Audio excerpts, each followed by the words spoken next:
His Excellency Prime Minister Naveen Chandran Ramgoolam, the Co-Chair, Foreign Minister and the Minister for Foreign Trade, Dr. Anand, Ambassador Bhagirath, Secretary General IOR-ARC, High Commissioner of India to Mauritius, P.C. Bharam, fellow ministers, leaders of business delegations, senior officials, excellencies, ladies and gentlemen. It's truly a privilege to be here. And at the outset, I would like to convey, Prime Minister, to you, your government, and Minister Anand and Mr. Khalil Hussain, of a deep appreciation and thanks for taking forward the initiative that we discussed during my bilateral visit here. We are happy that the first economic and business conclave is being hosted by Mauritius, because it is here, in your great country, there's this initiative rolled out. Following, as Ambassador Bhagirath was saying, after the historic transition of South Africa, it was President Nelson Mandela, along with the fellow leaders, heads of states and governments, who conceived this initiative. There have been many multidimensional engagements during this period. I'm talking of 15 years. But it is, again, ironic that it has taken us so long to convene the first business and economic conclave of the IOR region. But when a step taken in the right direction, step taken in the country where it all started, and I hope this will be a beginning. And our business leaders, policy makers, academia, economists will look at the vast potential that this region presents to the world. Historically, the countries have been linked. Trade has taken place centuries ago, linking four great civilizations, the Indian Ocean, the Mesopotamian, Indus Valley Civilization, Elam and Punjab. 5 distinct regions which are dynamic, resource-rich. The Southern Africa, Eastern Africa, the entire South Asia, Southeast Asia, and the Middle East. When we look at both the natural resources and the mineral resources, 2.4 billion people. And in most of our countries, the majority of the population is young, therefore aspirational, and that makes it both a strength but also a challenge for the leadership to ensure that the dreams are fulfilled and we create through our combined efforts, through our vision, opportunities for the younger people so that our countries can have benefits of shared development and growth. There are major changes taking place in the world, which we have to realize. Dr. Anand was right that the global economy is still feeling the tremors of what happened in 2008-9. Financial crisis, followed by the economic crisis, made it the worst ever since the Great Depression. Even today, the Eurozone is in negative growth. Fortunately, the largest economy, America, has shown positive growth. But when we look at the global picture, the developed countries as a whole will not grow even at 2%, or the global economy will grow barely at 2%. With the emerging and developing countries growing more than 5%. But there is also a paradigm shift, you rightly said, that is taking place. It's no more the north-west axis. The shift has taken place in the rebalancing of the global economy. And our efforts have to connect with that rebalancing, with the growth is shifting to Asia-Pacific region, to Africa, and even to South Americas. And in the coming decades, that is where much of the growth will take place, and rightly so, because the majority of the world's people live in these regions. But our combined trade And also the GDP is 6.7. I was looking at the numbers. Projected to be very soon 9 trillion. So 9 trillion share in the global GDP. Sure that these numbers keep on changing. It won't remain 9.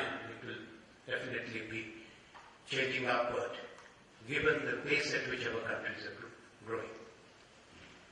But what I have to mention here, the IOR-ARC region also embraces not only the regions, cultures, people and resources, but it also has regional economic communities. Whether it's SADC, COMESA, ECOWAS is of course not there, but connected with this. SARC is there, ASEAN, and the GCC. I may have left out one or two.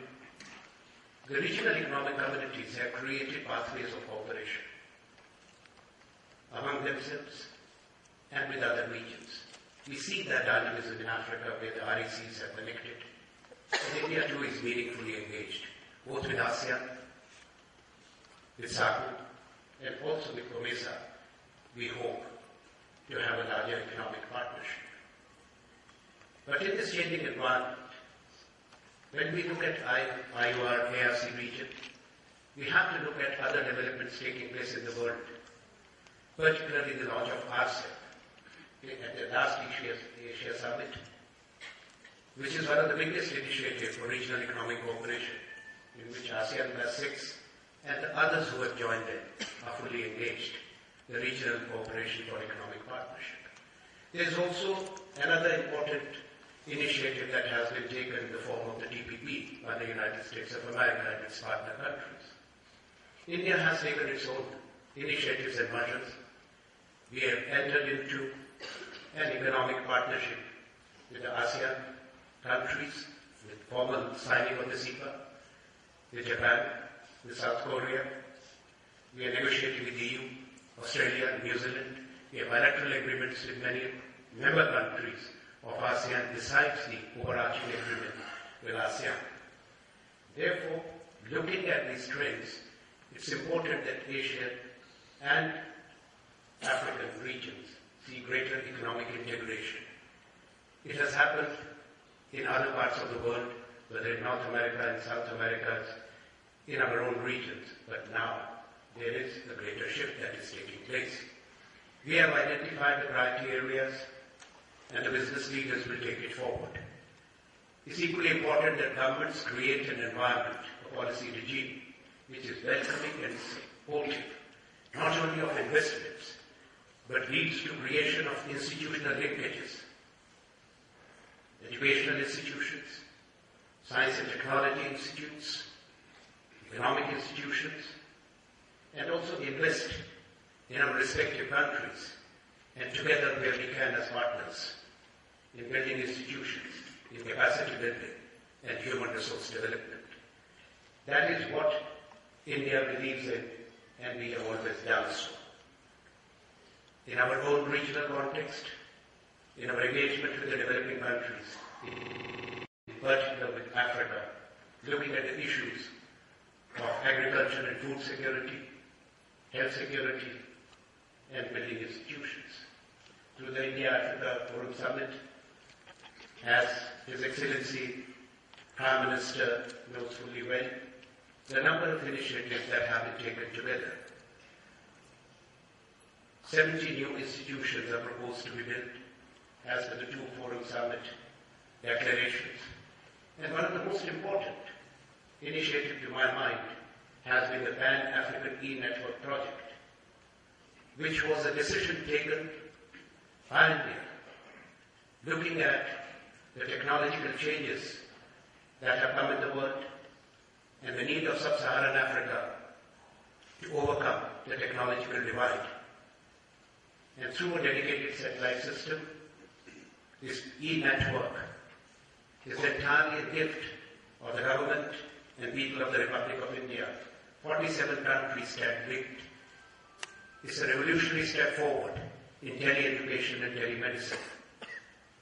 There are many other initiatives which I need not speak about, but in particular, one area that is on health, to ensure the availability of life-saving medicine to people in developing countries at affordable prices. We have to share our competitive strengths, not only our experiences. As one of the global leaders in the manufacture of pharmaceuticals and life-saving medicines, today, public health systems of 87 developing countries are entirely supported by medicines which are coming out of India. These, among other areas, are important for the business leaders to look at. Equally, an imperative it would be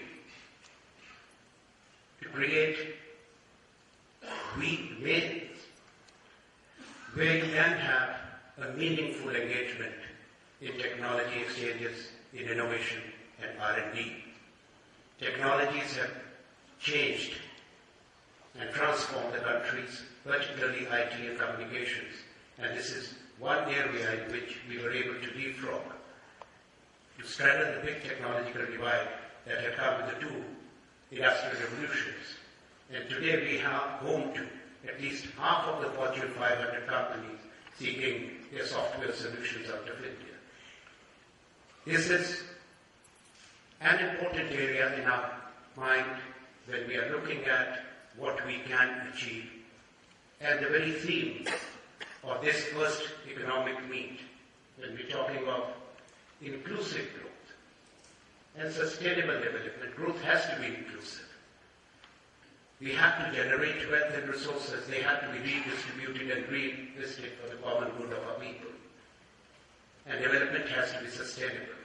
I hope that this first conclave, these deliberations, would actually enlighten us as to how we can tap the true potential and make it this century, which it is bound to be a century of Asia and Africa.